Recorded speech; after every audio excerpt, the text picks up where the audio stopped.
যে 30 বছর আগে আমি যখন জয়েন করি, তখন জয়েন করার পরে আমার একটা উদ্দেশ্য ছিল যে আমি জামাতকে রিফর্ম করব। সেই রিফর্ম করতে আমি ব্যর্থ হয়েছি। আরেকটা আমার উদ্দেশ্য ছিল যে আজকে জামাত জনগণ থেকে কেন বিচ্ছিন্ন। 71 সালে যে শিশু জন্ম নিয়েছে, সে তো 71-এর যুদ্ধ দেখাও নাই, সে তো এই সিদ্ধান্তের সাথে কোনো উপায় জড়িত না, কিন্তু আজকে তাকেও এ দায়ভার বহন করতে হচ্ছে। কিন্তু 1971 ইজ এ স্টাম্বলিং ব্লক। এই জন্য আপনি দেখেছেন মাসুদ, যে আমার পদত্যাগপত্রে আমি আইটেমাইজ বলেছি 2001 থেকে নিয়ে 2019 পর্যন্ত আমি কি করেছি। সুতরাং জামাতকে আমি রিফর্ম করার জন্য, জামাতকে 71-এর বোঝা যাতে বহন করতে না হয় সেজন্য আমি আপ্রাণ চেষ্টা করেছি। এবং যখন আমি দেখলাম যে I have come to the end of the road, আমার আর কিছু করার নাই, জামাতকে আমার তেমন আর কিছু দেওয়ার নাই, তখনই আমি পদত্যাগের সিদ্ধান্ত আপনি আপনার পদত্যাগপত্রে বলেছেন যে 1971 সালের মুক্তিযুদ্ধে জামায়াত ইসলামীর বিতর্কিত ভূমিকার জন্য, বা যে ভূমিকা জামায়াত ইসলামী রেখেছে তার জন্য জাতির কাছে ক্ষমা প্রার্থনা করা উচিত। তো এই কথাটা আপনি বুঝছেন, কিন্তু জামাতের অন্যান্য নেতারা কেন বুঝছেন না?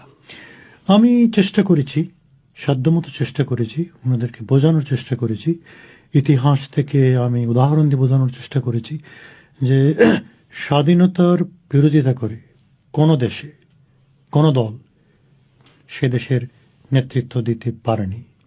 সুতরাং আমি চেষ্টা করেছি, এবং সেখানে অপিনিয়নটা ডিভাইডেড ছিল, কিন্তু এটা করতে তারা অপারগ হয়েছেন, এবং এটা তাদের ব্যর্থতা বলে আমি মনে করি। এক ধরনের চাপের মুখে পড়েই এই ধরনের কথাবার্তা বলছেন যে আপনি দলে থাকবেন না, নতুন দল গড়ে তুলবেন, জামাত বিলুপ্ত করা উচিত। Is there a pressure on you? একেবারেই না মাসুদ। চাপে হলে কি আমি 2001 সালে কি চাপে ছিল? কিন্তু আপনি এখন দেশে নাই দীর্ঘদিন ধরে। 2001 সালে যে আমি প্রশ্নটা উত্থাপন করেছি, আজকে আমি যেটা মনে করি যে জামাতের জন্য অ্যাকিলিজ হিল হচ্ছে 1971। জামাত ইসলামী তার ইতিহাসের মধ্যে 2001 সালে সবচেয়ে ভালো পজিশনে ছিল। জামাতের আমির এবং সেক্রেটারি জেনারেল দুইজনই ক্যাবিনেট মন্ত্রী হয়েছিলেন। একজন নির্বাচিত ছিলেন, আরেকজন ছিলেন আপনার ফ্রম আদার কোটা। সুতরাং ওই সময় আমি উত্থাপন করেছিলাম যে Jamaat should apologise to the country. সুতরাং আমি কোনো চাপের মুখে কোনো কাজ আপনি ক্ষমা চাওয়ার প্রশ্ন আপনি কি বলতেন, জামাত ইসলামের কি বলা উচিত? আমি এটা পরিষ্কার বলতাম যে আমরা, কারণ যাই হোক না কেন, আমরা 1971 সালে বাংলাদেশের মহান স্বাধীনতার বিরোধিতা করেছি। এটা আমাদের একটা রাজনৈতিক ভুল সিদ্ধান্ত ছিল। আমরা জাতির কাছে নিঃশর্ত ক্ষমা চাচ্ছি। I would have said it without any qualification. Mohammad Saiful একটি প্রশ্ন করেছেন।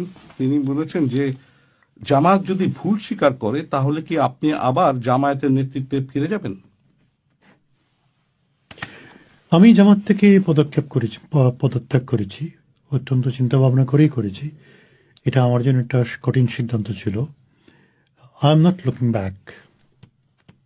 I look forward.